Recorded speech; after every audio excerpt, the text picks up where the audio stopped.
Hey everybody, this your boy L-Dub, and we got another reaction video for you. And today we're gonna be reacting to the horrifying story of Cave of Cannibals. Let's just go ahead and get inside this one. This might be crazy.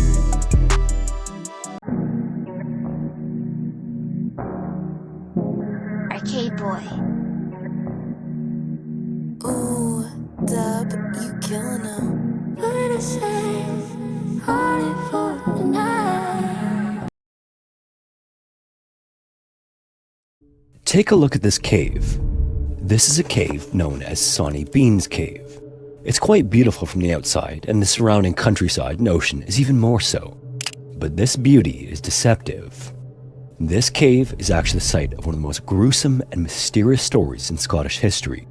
As always, viewer discretion is strongly advised. Hold on, y'all. I have to skip it a little bit. I don't want to get a strike for the music. And directed by horror icon Wes and Drive flocked in droves to catch the latest movie written and directed by horror icon Wes Craven. Following the success of his directorial debut with the 1972 release of The Last House on the Left, fans of the genre, and him in particular, were eager to see what Craven's twisted mind had been working on for the previous 5 years, and to many, he didn't disappoint. His new movie, The Hills Have Eyes, equally thrilled and disgusted audiences on its release as raked in $25 million at the box office, surpassing. Have y'all seen The Hills Has Eyes? It's a good movie, crazy movie, nasty at the same time.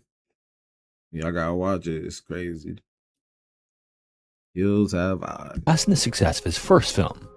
Of course, many big-name film critics said it was too gruesome, but I didn't know it came out, very first one came out in the 70s though. So I guess the ones I seen was just a whole remake. Okay. Alright, that makes sense. wider audiences of horror genre fans propelled the movie into the status of cult classic. Over the years that followed, it became a film franchise and was even remade in 2006. And judging by the average age of the audience in the channel, you're probably more likely to have only seen that version. Now, if you're unfamiliar with the movie, it sort of starts like this. During a good old-fashioned American road trip in the 1970s, the Carter family is traveling to LA. With a trailer in tow, the father, Bob, pulls into a gas station called Fred's Oasis in a remote area of Nevada. That do not look like no gas stations. What the heck? That look like a... But then again, it was back in the 70s. But if I seen that now, if I'm like on a road trip, I don't think I'll be stopping there. I'll be scared. Cause that look like one of those places where if you stop it, something's gonna kidnap you, take you, and put you somewhere, or desecrate your body somewhere. I'm not stopping at no gas station that look like that. That seemed like evil coming near your way. We're talking extremely Like Chainsaw Massacres type. remote, like middle of the desert, single road, no other stops for miles in every direction. After they get gas and check the fluids under the hood, Fred warns the family to stay on the main roads, which of course is advice they don't follow. The family car then eventually skids off the highway and wrecks, causing one of their dogs to run off into the Nevada desert hills. And this is where it all begins. There's something in that remote desert living in the caves there that begins systematically stalking and killing them. Now, while Craven certainly had the kind of warped creativity it would take to dream up such a scenario, it was actually during his research following the release of The Last House on the Left that he came across a story so revolting that he couldn't help but let it inspire his next movie. And the story that would end up inspiring The Hills Have Eyes was the story of the Sonny Bean clan. It's uncertain where exactly he was born, but Alexander Bean, also known as Sonny, likely came into the world in the late 15th century in Scotland. Sonny was the son of a hedge trimmer and a ditch digger, and as was customary at the time, he would go on to follow in his father's footsteps, or at least attempt to. Pretty quickly, however, his father discovered that a working life didn't appeal to Sonny. Simply put, and by all accounts, he was lazy and preferred to waste his life daydreaming. This was obviously met with scorn and disappointment from his father, who did all he could to encourage Sonny into a life of hard labor, but no matter what he tried, nothing worked, and particularly Sonny. Much of his early life is a bit of a mystery, but at some So Sonny was just like, I ain't doing I don't want to work. I don't want to do nothing. He was just one of them lazy kids. point in his adult years, he met a woman named Black Agnes Douglas. Around the time of their meeting, she was being accused of witchcraft and was also looking for an escape. So the two would end up being a perfect match, and they ran off together to leave behind a life of servitude, fleeing for the coastal county of Ayrshire, Scotland. Other than somebody that's lazy and somebody that's into witchcraft. All right, that's a different type of couple. All right. the relocation itself, neither of them had much of a plan, but they did manage to find a place to stay that still exists.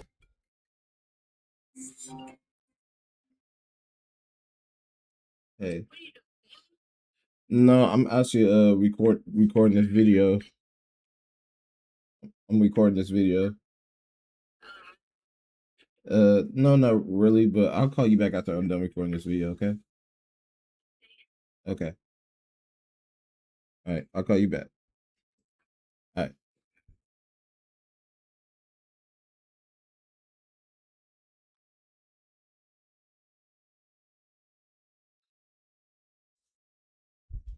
All right. This day, and this was a place truly befitting of the couple. If you happen to stumble on it, you'd likely miss it altogether, as it's little more than a crack in a rocky cliff. It's located at the north end of Balcruchen Bay, about 5 kilometers north of the community of Ballantree. And it is in fact not a crack at all. It's actually a raised cave that the couple took shelter in and decided to call home. The cave today, which is known as Sawney Bean's Cave, sits right at the high tide mark, and each time high tide rolls in, it floods much of the entrance. For Sonny and Agnes though, this was just fine, maybe even preferred actually, as they made the inner reaches of the labyrinth of tunnels their main quarters. The cave itself is about 590 feet or 180 meters deep, and its quarters measure about 1 mile in total length. And the combination of all of these factors is credited for the couple going completely and utterly undetected for 25 years. All of those years ago, after relocating without working, however, there was a big problem Sonny had to contend with. He had to support himself and his wife, and while he could have learned how to Right, so like he ain't working, he ain't doing nothing, they just sitting in that cave all day. Yeah, he gonna have to go out and hunt for some animals or something, go get some food or something. Or have to, do something. But yeah, you get them hungry starvings in your belly. You gotta go support yourself and the woman that you're with inside a big old cave, nasty cave, fish and lived off the ocean right outside his front door. He opted Oh yeah, there's an ocean nearby. Yeah, he could go hunt for some fish. Yeah, eat fish every day. Definitely. for a more efficient way to earn money through robbery. In the areas between nearby towns, there were narrow roads that were well traveled, giving him the perfect setting and opportunity to take advantage of travelers, particularly those using the road alone. When a horse or a wagon would reach a certain point in the woods, he'd jump out, force through. So he said, hey, I'm gonna just go out. He is so lazy. He said, I'm not about to go for food. I'm gonna just try to rob people for their money. And okay, yeah, he just out here robbing people, and he just coming out. He just looking out from a cave and just see people and like, oh, let me go rob them real quick. Travelers to stop and then take whatever he could from them. Often this would include jewelry, currency, food, and other supplies. Right. Then, once he had everything he could grab, he disappeared into the woods and brought the spoils back to the cave where Agnes was waiting. For a time, this was enough, but Sonny apparently started to wonder about the chances of him being caught. The penalty for the crimes he was perpetrating during the time period was death, so leaving witnesses was a risky proposition. To resolve this matter, Sonny came up with a fairly simple and straightforward plan. If there were no witnesses to the crime, how could he ever be caught? Almost as soon as the idea struck him, he put the plan into action and soon realized this created another problem. So he said, I'm about to go, whoever I rob, I'm going to go delete them. Because he's basically saying, the more I do it, the more that people's going to notice. So he don't want to be noticed. So he's like, all right, let me go ahead and delete them so it don't come back on me. Okay. Sonny on that. though, which was disposing of the evidence. If the local authorities were made aware of dead bodies left lying in the woods, it would almost certainly result in an extensive manhunt to find the killer. But rather than focus on the problem, Sonny, despite his apparent laziness, was a solution-minded individual, and he figured he could actually solve several issues all at once. To remain undetected while visiting local shops and merchants was nearly impossible, so trading in the goods he took from travelers was a risk he no longer wanted to take. To that point, he'd been trading valuable items for food. But if he just killed the travelers and brought the bodies back to the cave with him, he and Agnes would also never have to worry about food again. And so it went afterward, with Sonny continuing to ambush travelers on the narrow road. So they just been eating human flesh. Just eating human flesh. I don't want to taste none of that. Even if I'm in my bag, they just eating human flesh. Oh my gosh. Between villages. He'd lure them off their horses and wagons, quickly dispatch them, and then drag them into the cave where Agnes would prepare them. Prior to this, the couple had been nearly starving, but now they had a steady supply of food, and high-protein food at that. Soon, they both Protein? How much protein is in a human? How much protein is in the human body? Just eating raw human meat every day. regained their strength, and in doing so, the couple began to have children. Before long, they had 14 kids, 8 sons and 6 daughters, all of which were fed what Sonny brought back from the moment they could eat solid food.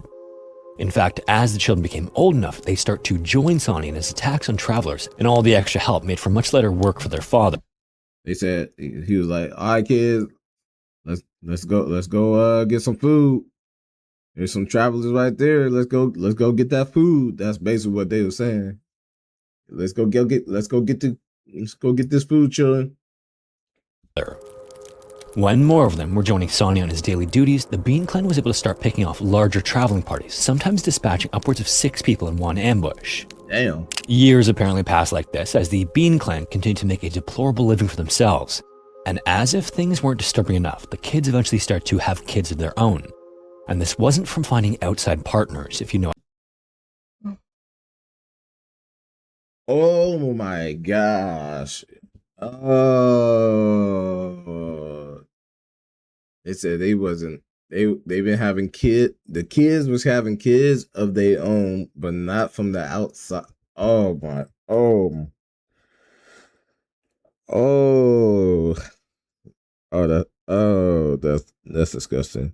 That is so disgusting, bruh. Oh my gosh. The siblings is having relations with themselves. Oh gosh. What I mean. After a long enough span, the family that once began as 2 had grown to 46, with all of them living inside the cave together and all of them hunting travelers together. As you might imagine, the constantly growing list of missing people was noticed by the nearby villagers, and desperate for justice, they first began to point fingers at one another. The brunt of the blame initially fell on local innkeepers, since the inns were often the last place those who went missing were seen. Untold numbers of innocent people were wrongly accused of being responsible for the disappearances, and were sentenced to capital punishment, with not a single one of them confessing to the crimes on the gallows. After enough of these, attention began to shift to where all of these disappearances had been taking place. If it wasn't these condemned people, maybe there was some other explanation. Local authorities eventually organized massive searches in hopes of finding some feral group of people living in the forest, but efforts came up empty. In fact, during one scan of the coastline, a member of a search party even came across the entrance to Sonny Bean's cave and pointed it out to the others. But everyone would agree that there was no way anyone could live and survive inside a sea cave. So more years went by, and the Bean Clan only got better and better at their family profession. The ambushes on travelers were executed with military-like precision, and there was never a shortage of victims. The family apparently also became nocturnal, remaining in the cave throughout the day and coming out at night to hunt unfortunate travelers. So they were basically human bats. Human bats. So real life vampires or ghouls or something, you know, they always come out at night. They ain't coming out in the daytime. And you gotta think their mind is probably like pull up, like, and the kids, and you gotta think about the kids, like they don't know no better. They just grew up in that environment, and they're just thinking this is normal to them. Like let's go eat other humans. This is normal to them. I feel bad for the kids that had to go through that. And because they were bringing in more than they could eat at any one time, the women learned to salt and pickle the meat to preserve it. But even then, there would be a constant stench of rotting flesh permeating through the cave. After a while, the beings took to just tossing limbs into the ocean outside the cave entrance. And soon enough, it was tossing them like chicken bones. All right, we can't have these bones in here. What do we do? Let's toss them in the off. Basically, the ocean was the trash. Basically, it's tossing your bones out in the ocean. Nobody ain't gonna find you. Know where you at. It's crazy. parts would wash ashore and be discovered by villagers, leading many to believe that the epidemic of missing persons was instead caused by animals. These prosperous times for the Bean clan, however, wouldn't last forever. One evening in the year 1600, darkness had just fallen when a couple was returning from a fair along the narrow road which the Beans had made their hunting ground. With the man riding on the front of the horse and the woman riding just behind him, the Bean clan emerged from the dark woods on all sides of them. The Bean women then grabbed the woman and pulled her off the horse onto the ground, immediately attacking her and beginning to essentially pull her apart. The way they descended was so quick and so gruesome that she was almost in pieces by the time she touched the ground. And upon seeing this, her husband was horrified and overtaken by rage. And unlike their previous victims, he had been trained in combat. He fought against the family as they tried to pull him from the horse, but the man soon pulled out his sword and a pistol. Then, moments later, about 20 to 30 other travelers returning from the fair happened upon the scene and rushed to join the fight. Right. This was the first time Ooh. They said, oh, no, we about to kill. Oh, we about to kill. Oh, yeah, because we train and we know combat. Y'all just know how to try to rip people apart. No, we know how to block. We know how to use swords. We know how to use our shield. We're gonna take y'all lives. Y'all about to get taken up out of here. Beans ever faced serious resistance, and it soon became clear that they were not going to win this one. So all at once, they scattered back into the forest and returned to the cave, leaving behind a scene of carnage. It's unclear if the Beans immediately knew the consequences of their first failed attack, but this was the first time they had ever left behind a living witness. The other travelers then accompanied the man who was attacked all the way to Glasgow, Scotland, where he spoke to the chief magistrate about his experience in the woods. And as the man told his story, the chief magistrate began to connect the dots that had been missing for decades to that point. The growing list of missing travelers, the body parts washing up in nearby villages, everything started to make sense with the story of the ambush. The chief magistrate then decided to do something that was well beyond usual protocol for the time. He marched the man right to King James IV, who just so happened to have taken a keen interest in the pattern of missing persons in Scotland, and he had also developed a theory that witchcraft was to blame. The king then listened intently as the man retold the story of his wife's death and the animalistic behavior of her attackers. Immediately upon the story's conclusion, the king gathered an army of 400 men and a pack of tracking hounds, and the large caravan began heading toward Ayrshire. As the king and his army traveled, the caravan apparently grew with volunteers jumping in line to aid in the search for the perpetrators. And leading the way was the man whose wife was viciously attacked by the Sawney Bean clan. Upon reaching Ayrshire, the search area extended throughout the countryside and along the coastline, but at first, there were no signs at all of some rogue families living in the forest. When the party passed in front of Sawney Bean's cave, the opening in the rocks wasn't even paid attention to by them, but the dogs were a different story. All at once, the hounds began to pull wildly on their leads and howl in the direction of the rocky cliff. It wasn't until someone inspected the narrow cave entrance that the king, who had already passed by, was told about the find and backtracked. It's just that from the outside of the cave, no one could fathom that anyone would be living or even hiding out inside the tunnel, as all they could see from the sand was dark. I would be scared to go in there for real. Oh shoot, I wouldn't go in there. But if we knew like if there's people in there, I would probably throw some some what was this in the 15th century? I think there was probably poison back in the day. I just probably throw like a whole bunch of poison in there or something like that. You know, just so just so that's the only way you get them and draw them out if that's the only way to get them.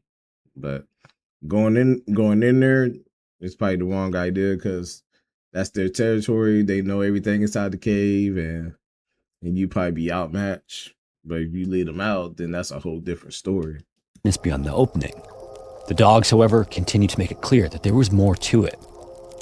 Soon enough, as many men as could fit inside the cave lit torches and began to slowly make their way down the tunnel. There you go.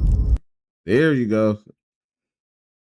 Throw some fire up in there. Throw a whole bunch of fire in there. And at the opening, oh, that's a wrap. That's a wrap. They take all these people's lives. Yeah. Yeah, throw a whole bunch of fires in there. Let's put this to an end. The further and further they went, the more prevalent the smell became, causing them to realize what the dogs had alerted them to. When the soldiers reached the very end of the tunnel, about a mile from the entrance, they were greeted by an unimaginable sight. Apparently, parts of all kinds were strung up along the cave walls around barrels for pickling, making the entire space look like a butcher shop. To the side of the main living area were piles of clothing. Just imagine just seeing that. Like, just imagine, like they're probably like throw away some bones, and they're probably using some bones as their furniture. Just imagine just looking at that going in there, and they're laying down. They're probably laying down on skulls like it's a bed, and they're used to that. Or they're probably using skulls as they might use skulls as a cup, or might use it for, they're using your body parts for different things and laying on it. Just think about that, man. That's probably a sight to see. Jewelry and bones, and in the middle of it all was the entire Bean clan, looking just as surprised as the men who came upon them. When the shock wore off, the Beans attempted to fight, but they were quickly subdued thanks to being greatly outnumbered. Then, once every man, woman, and child in the family was captured, they were marched to a nearby village where the king decided to forego the established justice system, sentencing each member of the Bean clan to capital punishment. The day after their capture, the family was taken to Leith, where they would succumb to a particularly brutal punishment. The men would go on to have each of their limbs removed and were left to succumb to blood loss, while the women watched. The men would go on to have each of their limbs removed and were left. Have their what removed?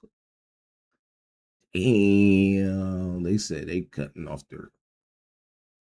Damn. Left to succumb to blood loss, while the women watched in horror. And as they witnessed this slow process happen to the men in the Bean family, the army prepared 3 large bonfires.